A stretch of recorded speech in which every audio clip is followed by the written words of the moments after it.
And welcome to today's Ad Week webinar, where we'll be talking about how to grow audiences with actions and not attributes. Today's webinar is sponsored by Quad. I'm Danielle Moore, Senior Manager here with Ad Week's Content Studio, and I will be your host today. Before we get started, I just want to take a minute to make sure everyone knows what to expect from today's event and is familiar with the features of our platform here.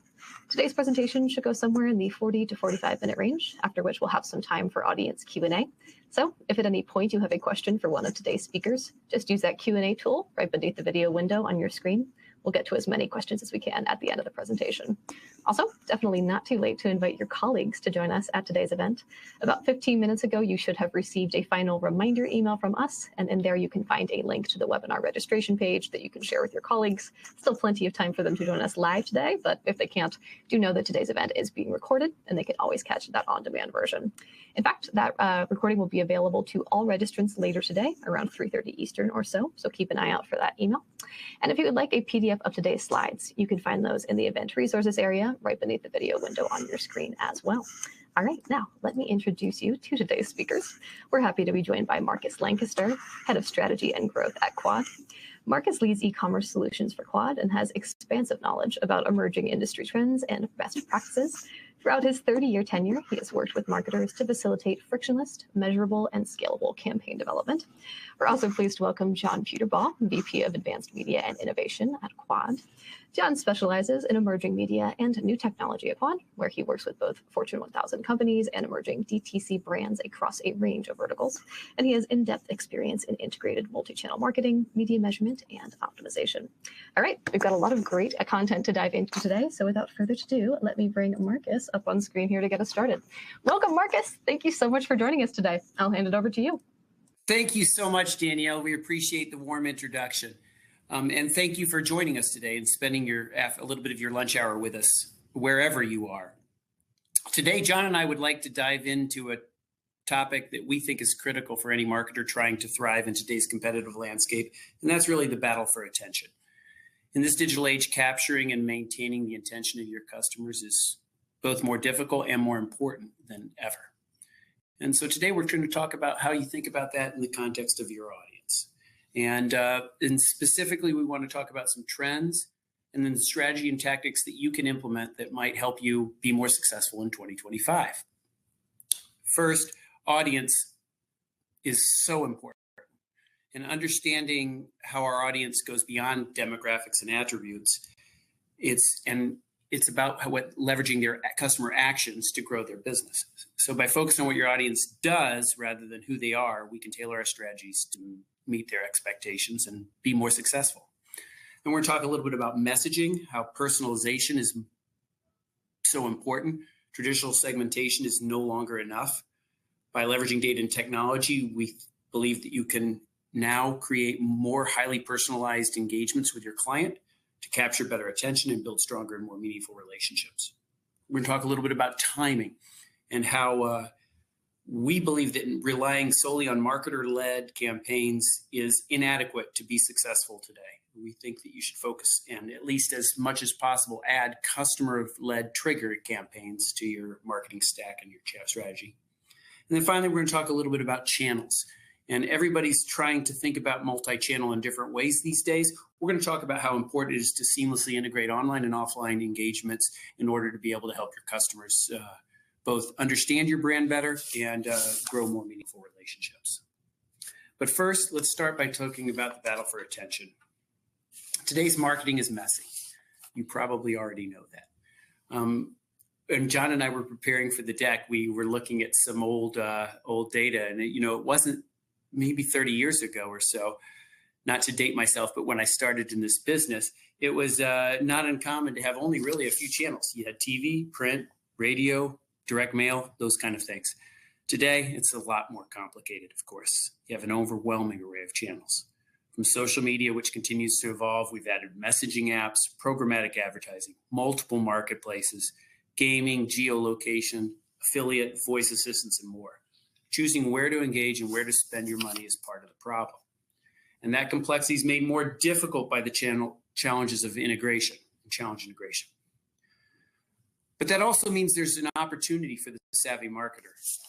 And that's where we land today. So I wish I could attribute this quote, but a quote that really resonates with me is that we're navigating an era where capturing and holding attention is the ultimate currency. John may remember where that comes from, but it's really the problem that we are. And so because we live in that world where our jobs are defined by the battle of attention, it's very important to understand where we start. And the consumer's attention span, of course, for things they aren't engaged in, is getting shorter. According to a recent study by Mountain, the Gen Z consumer loses active attention in approximately 1.3 seconds. My son is Gen Z, and watching him on his phone, I'd wager that 1.3 seconds is generous. He consumes more data in the commercials on a Sunday afternoon football game than I used to in months when I was his age. So it's a challenge. Again, you probably already know that, but the trick is, how am I going to capture his attention and how am I going to take it to the next level? On the other side of the coin, there are conflicting priorities and interests. You have to balance the difference between paid media and the reach and visibility it provides, and own media and the investments required to manage your own channels. You have to understand and invest in brand marketing to build awareness and long-term equity, but you still need performance marketing and the ability to convert. In fact, increasingly, we hear marketers share with us that their media needs to be responsible for both brand and performance. You have the challenge of online marketing and its precision targeting and measurable results, and how offline marketing, such as out-of-home events and print media, can create tangible experiences for your customer. In a good world, when those are integrated, it creates a virtuous flywheel, but too often that's very difficult to accomplish. You have the difference between local and national media, direct and indirect marketing. All these things working together, plus the complication of all those different channels, makes it very difficult to be successful. And Quad's kind of encapsulated this, and we've done this little slide that kind of helps to understand what your consumer is going through every day. They're going to interact with many different brands in many different marketing channels throughout their day. In the morning, they may wake up, scroll through social media, check email. They're going to encounter promotional offers and ads. They might use their voice assistant to check weather. There might be a TV on in the background. In the commute, they're listening to streaming content or podcasts, or the radio, or they're interacting with out-of-home advertising. During the day, they're browsing news apps and websites. They're seeing display ads. There's email coming across them. They're getting real location-based offers. In the afternoon, maybe when they're on their commute or stopping at home, they're getting served retail media ads at grocers and other retail media outlets. At home, they get home, open their mailbox, interact with the mailbox, and land with TV, YouTube, etc. So there's a lot of content being thrown at them throughout the day. And of course, in an ideal world, you're in every piece of that content, but nobody can afford it. So how do we pick what the best way to go? And how do we pick about what the next step? So with that in mind, John is going to talk to you a little bit about what we mean by building audiences based on actions rather than attributes. Thanks so much, Marcus. I'm going to dig in here and spend just a few minutes here making some distinctions between actions and attributes as it relates to audiences. So, typically brand-led marketing starts with segments, some type of segmentation. And for example, the segments could be based on customer life cycle, right? Prospects, first-time buyers, a loyal customer, a lapsed buyer, that kind of stuff. Or the segments could be based on personas, right? Some shared characteristics of an audience. But either way, a lot of this starts from attributes, right? And so typically segmentation is based on attributes. And these attributes tend to either be descriptions, such as demographics, right? Or based on some type of attitudinal attribute. So here's a lot of examples of, demographic data, right? It's things like age, marital status, income, home ownership, etc. Whereas attitudinal data, which is still an attribute, is still based on what people have said, for example, like answers to a survey. And as we know, oftentimes what people actually say does not line up what they do, right? People aspire to do things, but we don't always do them. And so that's the challenge here we're trying to kind of get at is how do you use attributes and actions to build and activate audiences? Traditionally, a lot of the predefined segments that are out there come from the data providers that a lot of marketers use, right? Examples here, right? Some of you recognize Prism or Mosaic or Tapestry, Ameriscan, Personix, and so on, right? There's many types of segments, and marketers like these because these segmentations make it easier to communicate with creative teams, right? Each segment is labeled something, and it's often somewhat arbitrary, but it's useful, right, to communicate and capture the essence of an audience, right? It might be a millennial soccer mom we call Allie, or in this case, right, American royalty. The key thing, though, that these segments are basically statistical clusters, right? And they're seldom predictive of some future behavior.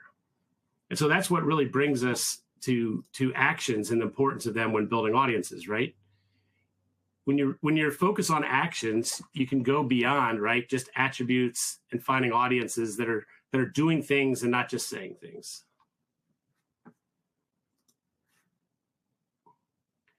So Google, we know, built a huge business, right, based on actions, right, by capturing and quantifying intent, right? There's navigational intent, informational intent, purchase intent. All these are actions. And the campaigns on the media and direct marketing side that are being run these days, you know, the network media or interactive content, these generate a lot of actions, right? And examples of, like, if someone saves a coupon to a mobile wallet, or unsubscribes to an email, or downloads an app, or scans a QR code in store while watching TV, or taking actions on a website. All of these actions are ways that you can dynamically build audiences. And I'm just going to start with one example and then turn it back to Marcus to go through another example of how do you kind of leverage these actions in building audiences, right? So I'm going to start with the simple act of scanning a QR code. So if you think about it, right, certainly the pandemic has made QR codes sizzle, if you will, and they're being used across media. In some sense, QR codes are to mobile what the URL was the internet, right? They're bookmarks that allow us to quickly connect to digital content. And when you scan a QR code, it's a very strong intent signal, right? And it yields very high conversion rates, much higher than most ad units. So in addition to that, in addition to being able to build audiences around that, you can yield a lot of kind of insights, and you can put these together to basically then communicate based on these actions. So in this example here, in the upper left-hand corner, that's an audience that was mailed to, and then the larger box are those that scanned. And so when your communication has unique codes per person, you can see who scanned, and then you can build these real-time segments based on the actions taken, right? Those that scanned and didn't convert, those that scanned and then completed whatever some action you have on your landing page, right? A click to call, a click to download an app, a click to give an email, and so forth. And then, of course, you can still overlay attributes, as you see on the right there. These different attributes, you know, can show age and different demographic things, and they're important for filters, but again, they're not predictive. The other thing that's important when you start to look at actions is you need to really understand, are you measuring the action correctly, right? And so in this case, a QR code is a type of click-through, right? Marketers often think of or conflate actually QR scans with page views. And so you really need to think about not only the click-through, but also the conversion. And so oftentimes the conversions and the corresponding conversions tied to a code are not captured or tied to the scan data. And so then when it comes to measurement, you're not getting a complete picture. So as you can see in this graph, you might have a digital ad that has a higher click-through rate, but a much lower conversion rate. And we see this quite often, right? Where QR codes might be slightly lower when it comes to the scan or the click-through, but the conversion rates on average are much higher. And the audiences that scan QR codes are higher quality audiences because they intend to take some action. And then the last slide I'm just going to go through before turning it to Marcus here is a little bit, you know, this goes well beyond QR codes. There are many types of ways to activate a brand in media or mobile response vehicles, if you will. And here's just a chart, kind of one way to think about them, right? Which ones require actions to scan, to click, to enter, versus which ones can be triggered passively, right? Hitting a geofence or some time gating or some motion sensor, right? A beacon or an in-store Wi-Fi signal. So a lot of times we can start to build strategies based on what types of constraints that our brand requires, right? Sometimes people say, well, I can't put this big code or do this thing or text messaging, you know, on my brand messaging. Therefore, I need my activation points to be invisible, or do I make them visible, right? QR code in and of itself has become a call to action. And so that these different types of things, trade-offs, are important in building out a strategy when you want to capture actions. So I'm going to turn over to Marcus now to talk a little bit on another example here, another type of action. Thank you, John. You guys are, of course, familiar with the digital remarketing industry. It's a $50 billion industry, and it's got a critical role in probably your MarTech stack and your marketing strategy. Virtually every business is leveraging it, and they're using programmatic remarketing to re-engage potential customers who showed interest who haven't converted. Okay, we know this. One of the tactics that we're seeing work surprisingly well, and is an example of trigger-based marketing, is online to offline direct mail remarketing. Integrating that online to direct mail remarketing into your marketing strategy can yield numerous positive effects. Obviously, it creates a personalized, engaging, and timely experience for your customers, helping you be more memorable and helping convert. It is very much a bottom funnel tactic. At Quad, we have measured this across multiple brands over the course of the last several years, and we've seen net response rates increase between 2.5% to 3.5% versus holdout groups not mailed to in this thing. It's relatively easy to engage with. A variety of providers do it, and it's really a low-hanging fruit that we recommend that you consider approaching if you're not already doing it. How does it work? Well, simply put, your website is pixeled, both at landing page and conversion, and then the visitors are scored using AI, which obviously AI has become a buzzword in our marketing space. I haven't been to an event that haven't talked about it relentlessly over the course of the last couple of years. But we use things like abandoned cart, number of page views, time on site, number of categories viewed, all those things, and then they score the audiences. And then when those audiences are scored, the top propensity of that group is then mailed to in a real-time manner, usually a first-class product that delivers in home within about 3 to 5 days from their visit. And then we measure conversion versus a holdout group. We'd recommend that if you're exploring this campaign, that whoever you're partnering with is using a holdout group. We at Quad like to do that. And that's where that net response rate of 2.5% to 3.5% has happened. So online to offline remarketing has become a very effective technique for bottom funnel conversion with relatively low investment. All right, we're going to talk about 3 other categories that you can help to, and we recommend, and we've seen trends happen that we think you should consider. The first of which is personalization. John talked a little bit about segmentation before, but personalization in terms of your marketing messaging is really the gold standard. It surpasses segmentation by delivering a more tailored experience that resonates with your individual recipient. You know, if segmentation groups customers in a broader category, personalization hones in on those unique preferences. And so of course, we know that personalization beats segmentation, and we know that segmentation beats mass marketing. But does it really work? Is it worth it? What are the benefits? Doesn't it cost a lot of money? And that's what we're diving into here. It's intuitive, but for sure, personalization drives increased revenue. It's a higher conversion rate, higher engagement, dynamic offers. Those things drive our ROI and makes your advertising much more effective. Ironically, it also usually lowers cost. That may seem counterintuitive, but the truth of the matter is your ability to personalize content allows you to reduce acquisition cost because you're able to oftentimes not target people that it don't apply to, or just as mentioned, because the higher ROI lowers that customer acquisition cost. And of course, it provides a better customer experience. And I'm going to plug a brand that I don't even work with that is a perfect concrete example of that, Sweetwater. I'm a musician. And, recently I got a Sweetwater catalog in the mail and spent some time with it. I've been eyeing a 12-string acoustic. I hit the website, looked at that acoustic, thought about it for a while, decided I wasn't going to buy.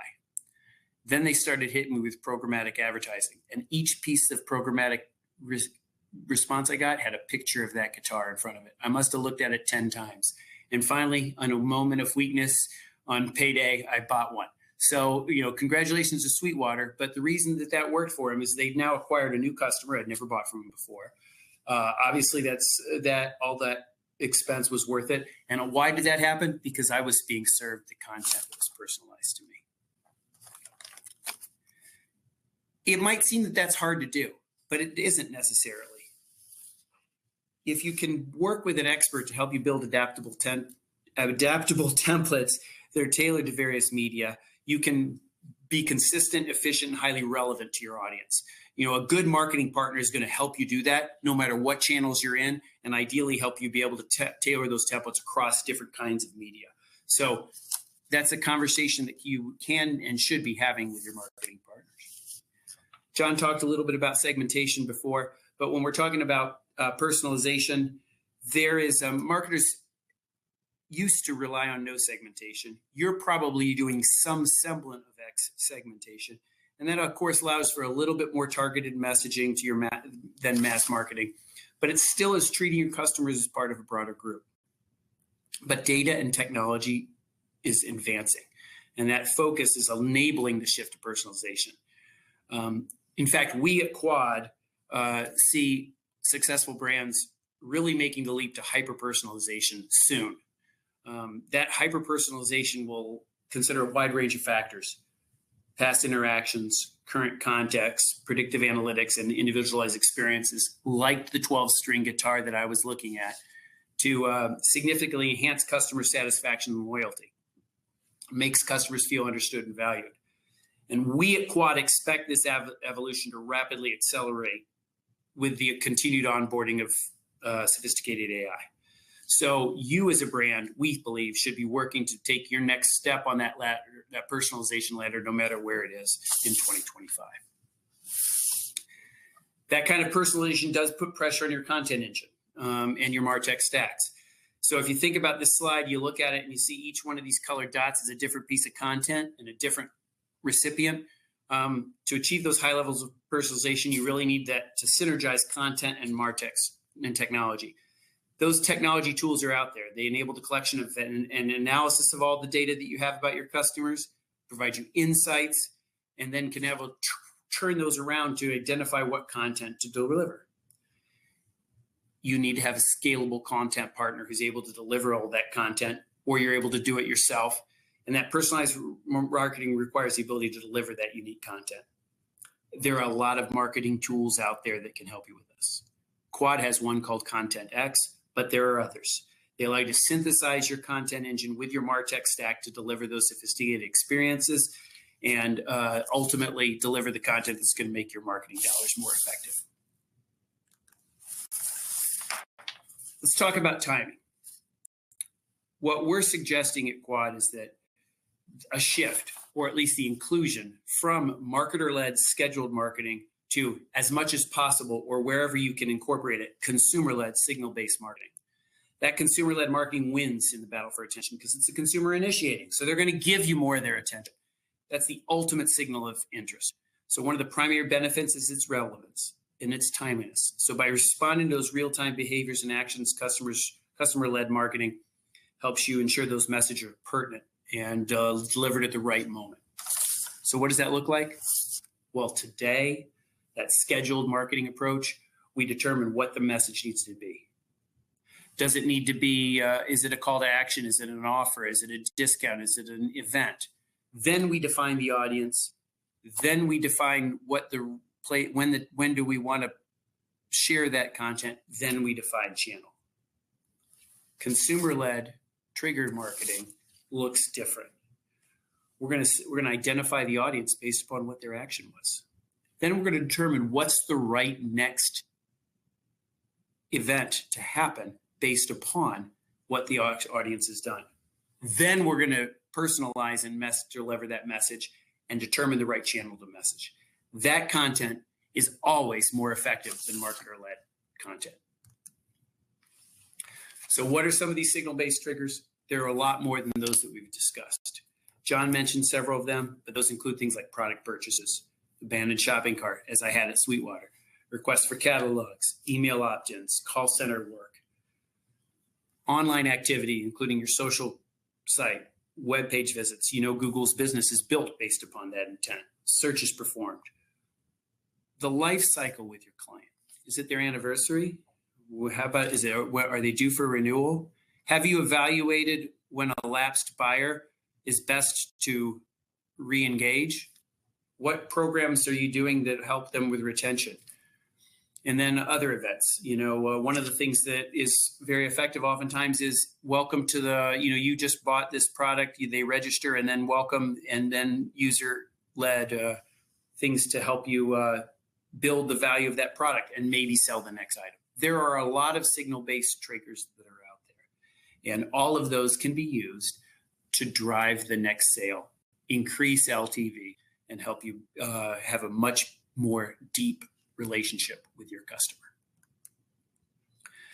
And so again, I want to share with you that one that we're seeing work very effectively is, both on TV and in out of home, the engagement with QR codes. So, our partner Flowcode has recently used that in the NBA. All these people visit NBA games, and the NBA teams wanted to understand who's coming and have a direct interaction with them, because oftentimes those tickets are purchased through or given to them through other people. Well, that's what Flowcode enables them to do. They scan the Flowcode and suddenly they know that John went to the Celtics game and he likes the Celtics. That's the kind of stuff we're talking about, and you should be thinking about it. So with that in mind, I'm going to pass it back to John, who's going to talk about how to effectively navigate multi-channel. Thanks, Marcus. So again, we're talking about kind of 3 best practices on top of these action-based audiences, right? Right message through personalization, right timing, right making your communications based on the customer-led as opposed to brand-led, right? And then finally, it's just multi-channel. We know that multi-channel drives a better response than single channel. At the same time, we also know that like omnichannel is appealing, but it's not feasible, because if you had every channel all the time, it would not be economically sound, and you'd frustrate your audience. So the key thing is trying to figure out how do we, when an action happens and we have an opportunity to engage an audience, how do we determine the next best action? And a key part of that is determining which channel or combinations of channel are best for continuing that conversation and kind of driving engagement. And I think the area that I want to focus on as it relates to channels is the big thing that we're seeing is we want to have an integrated technology stack. Organizations have been siloed to date, right? Have done channel first creative, channel first content, right? And then having the different channels kind of run by different groups in the organization. Increasingly now, with the ability to make data accessible and capture more data, we can bring what would be traditionally called our paid known channels together, right? And so having an integrated technology stack kind of allows us to find the most efficient and effective way to reach that audience, to decide on that next best action in the right channel across paid known media. And I think that's the key thing. And so here's what we're seeing, increasingly, that the MarTech and the ad stacks are really coming together. And so you have to obviously find ways to capture all your data input sources, collect and store them, right, in data lakes or obviously in various cloud structures, and then being able to build those audiences dynamically where you're combining both online and offline data, right? The CDP and even customer engagement platforms are kind of allowing that segmentation and modeling and a lot of the stuff in real time. And then you can activate across the channels and measure it. And so for us, being able to speak to the audience at the right channel requires integrating the way you think about paid known media.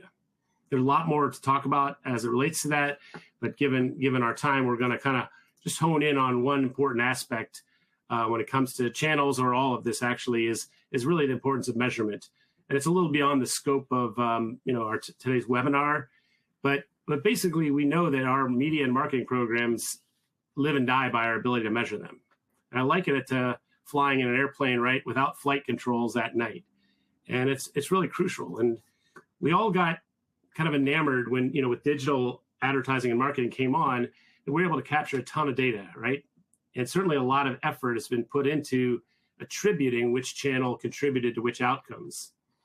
And, attribution, right, in terms of, or just giving credit to which tactics and channels ended up driving the sale, is a never-ending pursuit, right? And we know that last click attribution or multi-touch attribution can be very misleading when you're marketing across both online and offline channels. And so as such, the importance of incrementality as opposed to attribution is what turns your marketing and media spend from being an expense to an investment. We really need to understand what is driving returns, right? What stimuli we put out there is driving a response, and is it incremental to what I was doing before? And so I'll end to that, right? We know that incrementality has been around as long as direct marketing has been around, right? Marketers such as catalogers or direct mailers have long focused on incrementality, getting at it by leveraging holdouts, right? Getting at lift over control.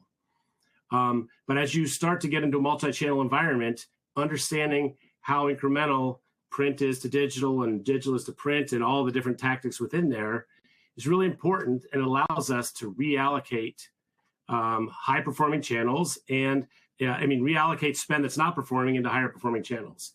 And so again, we'll leave you with this, that before you can start to investing and figuring out the right message at the right time with the right channel, you really need to have the measurement in place to know whether you're going forward or backwards and whether your spend is incremental.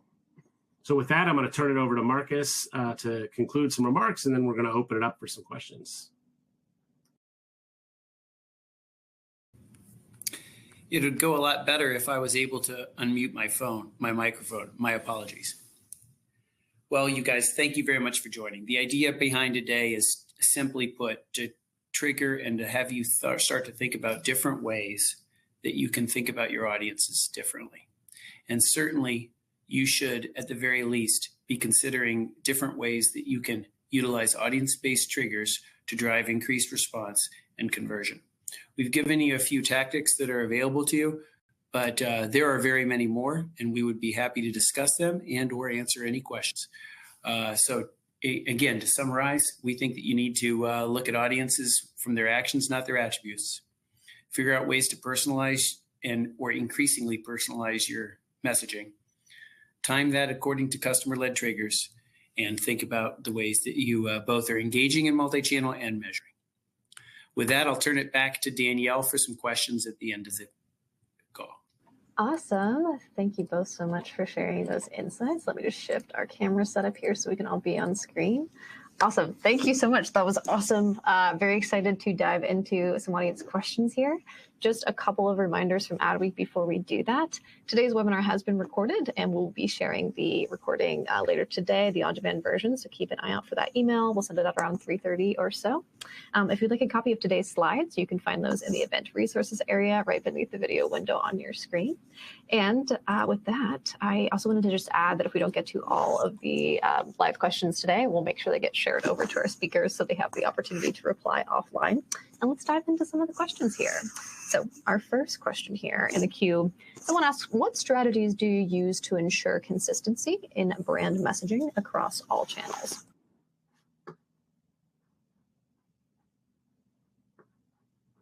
You're on mute, Marcus. I'm sorry, John, you want me to take that? Sure, and I'll chime in if...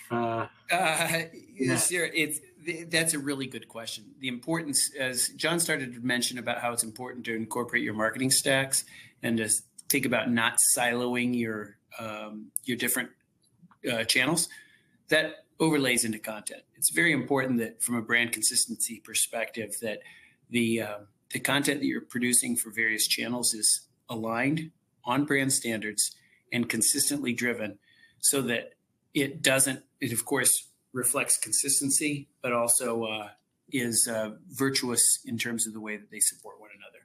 So recently, for example, we might see direct marketing as this whole separate channel inside the organization with no synergy to the digital delivery. Increasingly, we're seeing successful brands run their content engine as one and then reusing those assets effectively. John, would you add anything to that? No. This is, you can find this it's very evident, right? Retailers tend to have done a little better job in bringing together their consistency across channels. And if you look at some of the businesses that might have had heavier direct marketing, right? If it's insurance or financial or healthcare, there's a greater disparity between what the printed, what arrives in home and what people see online. It almost looks like different companies in some cases. So again, starting with a content first as opposed to a channel first approach helps bring that consistency. Thank you for walking us through that. The next question here, someone asks, how are you handling the potentially conflicting priorities of brand and performance? Always a delicate balance. I'll start. John, why don't you start? Yeah, perfect. Yeah, so we got an upfront seat to this because Quad, as the marketing needs expanded, we have a performance marketing agency that was Rise Interactive that now, under the leadership of Joshua Locock, is a full service agency. And so we're now able to actually measure and affect and see this in our customers, that the brand is really, brand marketing is important, and it not only drives top of funnel effects, but it actually improves the performance marketing at the bottom of the funnel. So we've really come around to think that all media should be performance media, and all media should build brands. And so we've kind of learned this through our evolution, and I think many customers have seen this as well. And there's been a shift, right? No big businesses have been built by just optimizing bottom of the funnel remarketing type campaigns. Got it. I'd agree with that, and I'd add that we see a lot of times with the evolution of digitally native brands, they get to a point where meta conversion based growth is no longer scalable, and so they start to look at different ways to find new customers. But in order to find a new customer, you also need to have them some level of brand awareness. So John is exactly correct. For the last several years, that has been a consistent message that many of you have probably heard at industry events. How do I manage, top of funnel and bottom funnel campaigns, and how do they work together? And in an ideal state, you're working with a partner that's helping to use media to drive both outcomes and measuring it, both brand awareness and performance. And again, that comes back to the importance of thoughtful measurement models. And one last thing to that. The also exciting thing is the tools for measuring brand have gotten more sophisticated, right? Net Promoter Score has not been sufficient to really quantify and measure brands. And so you can break down brands in other attributes now that are measurable and can be quantified. And so not only can you measure brands better now, there's better measurement techniques, but you can also obviously measure the full funnel effects of campaigns that are doing both types of marketing. Thanks for walking us through that. Speaking of the remarketing example you shared earlier, we have a question pertaining to that. Someone asks, how do you measure direct mail remarketing success compared to digital remarketing methods? Do you want me to take that one, John? Sure. Yeah, it's a really good question. So specifically vis-a-vis the digital remarketing, becomes measuring that is kind of an incrementality test. Presumably, you're already digitally remarketing to non-converting customers through your digital platform. When you overlay that with direct mail remarketing, that then you measure the performance of the similarly deciled audience with and without direct mail. It's essentially, simply put, a holdout group. And then what we've seen, and literally we've executed these kind of campaigns for dozens and dozens of brands, always you want to prove out the efficacy of the program to start with. So in so doing, we'll start by measuring a holdout group and also and measuring the holdout group versus the performance of the direct marketing. And from there, that's the place where we're seeing a net lift in response rates of 2.5 to 3.5%. So somebody who is seeing a remarketing digital campaign perform at approximately 0.75 or a 1 is oftentimes and usually seeing that at 3.25 to 4.25%. John, would you add anything? Yeah, I think the only exception is there are still some obviously cookie-based marketing that's around there. So there's still this effect of the known and unknown audiences. Whereas on the direct mail side, you're actually able to do offline matchbacks in the holdout side we talked about before. So you can get at true incrementality around known audiences. The only other thing I'd mention is there's not a great, most businesses today are not coordinating their remarketing. They have shopping cart abandonments emails going off. They have digital remarketing on Meta, Facebook. They have remarketing against ads.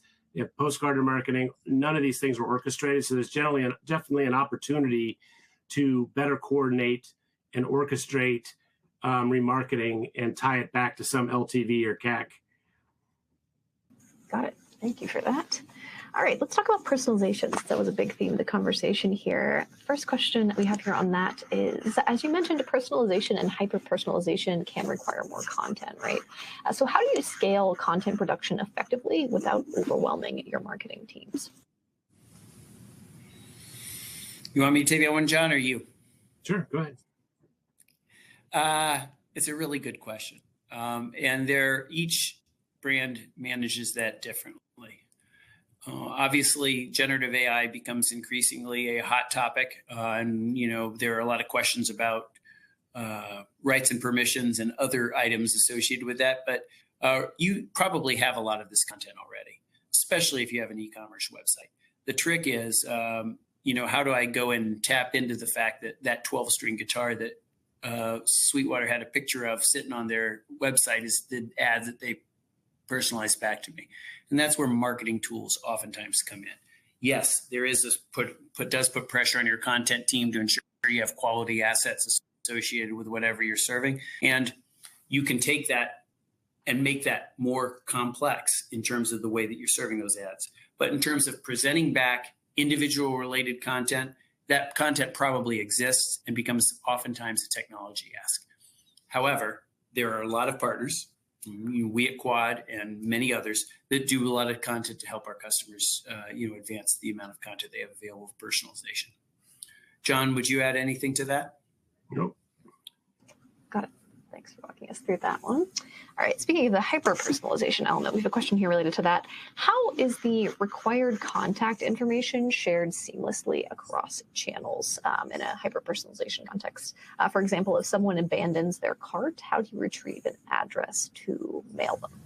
Yeah, that's a great question. So I think part of the move here is this gets back to really starting with first-party or known audiences. We have talked about this in other seminars. Our particular point of view is there's a lot of identifiers now that are either going to get tied up in privacy legislation or the big techs. It'll be degraded due to big tech battles going on, right? And so right now, I think people figure that about 70% of the inventory online is not addressable. And so we think the most resilient identifier starts with the household and starting with known audiences. And then once you go from there, you can build out strategies. So companies that, for their own website could put a first-party data pixel on there that allows you to capture and fill in information, right? So if I know someone's address, I can get at their email address. Now, I still have to go through the method of getting the sufficient opt-ins, and it gets more sophisticated with mobile, right? Double opt-ins and stuff. But it all starts with resilient identifiers, starting with what we call a household first, or starting from a known audience, and then activating across channels. And what's exciting in the media space now, certainly in programmatic, is that you can activate known audiences, and you can start to control this across CTV and other channels. And so it really becomes a strategy, and that allows you to really know who you're marketing to across channel. Now, there's still a lot of challenges with controlling reach and frequency and so forth. But we're excited that starting from a first-party data set, and that's why we kind of call it addressable media, allows you to start to do that and allows you to do cross-channel personalization. Awesome. Thank you so much for sharing all of that. Unfortunately, that is all the time we have for questions on today's session. But as I mentioned earlier, we're going to make sure any questions we didn't get to live are going to get forwarded over to our speakers. Thank you so much to our audience for being here today. Thank you to our speakers, Marcus and John. Thank you to our sponsors. We look forward to seeing everyone on an upcoming Adweek webinar. Thank you all so much. Thank you. Thank you so much, Danielle. Of course.